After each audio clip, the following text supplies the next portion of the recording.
While working out, Sang-kun was distracted when a fly crashed into him, causing his hand to slip and nearly crush himself. The next day at the construction site, he almost fell from the top floor. While Sang-kun was asleep, Dae-jwang used a cigarette butt to set his blanket on fire, nearly burning him alive. Frustrated by Sang-kun's unbelievable luck, Dae-jwang felt helpless. Meanwhile, Sang-kun was being driven crazy by a single fly. With no other choice, he renovated his house, upgrading security and installing surveillance systems until it was completely sealed off. Unable to enter freely anymore, Dae-jwang told Xiaohua about it. The next day, Xiaohua pretended to visit Sang-kun. When he wasn't paying attention, she used a small tool to loosen a screw. Dae-jwang seized the opportunity to slip inside and flew onto Sang-kun's clothes. Using his steel claws, he tried to stab his kidney, instantly staining his clothes with blood. Confused about how the fly got in, Sang-kun checked the security footage and discovered Xiaohua had helped. Furious, he ordered his men to capture her and threatened her life to force Daisho to come out. For the sake of the woman he loved, Dae-jwang had no choice but to fly down to Sang-kun's feet. Smug and overconfident, Sang-kun took off his leather shoe to crush him.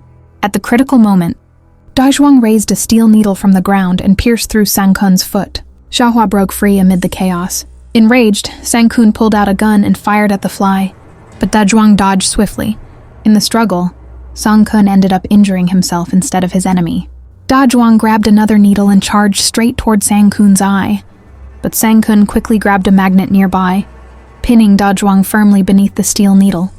No matter how he struggled, it was useless. Driven mad by the torment, Sang-kun finally captured him and, in excitement, cut off one of Dae-jwang's wings in front of Xiaohua. At that moment, Dae-jwang noticed a small cannon ahead. He used hand signals to tell Xiaohua his plan. With no other option, she reluctantly agreed and suggested to Sang-kun that they burn Dae-jwang alive. Thrilled, Sang-kun lit a match and handed it to her. Daizhou gave Ashoka one last reluctant look, then without hesitation charged into the flame. With his body ablaze, he flew straight into the cannon barrel. The fire he carried ignited the cannon, and in the end, Dae-jwang chose to perish together with Sang-kun. A man was murdered by his romantic rival and reincarnated as a fly, yet he retained all the memories from his previous life. Determined to reconnect with his girlfriend, he flew to her house and used her tears to write his name on the table. Startled at first, she was terrified by what she saw, but in the end, she chose to believe it. Her longing for her boyfriend was simply too strong. She slowly placed her finger on the table, and when the fly immediately jumped onto it, Xiaohua finally accepted that her boyfriend had truly become a fly. Dae-jwang then told her that the man who killed him was Sang-kun. After learning the truth, Xiaohua decided to help him take revenge.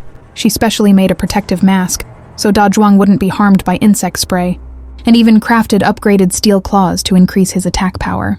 Once the preparations were complete, there was still one thing left: improving his combat ability.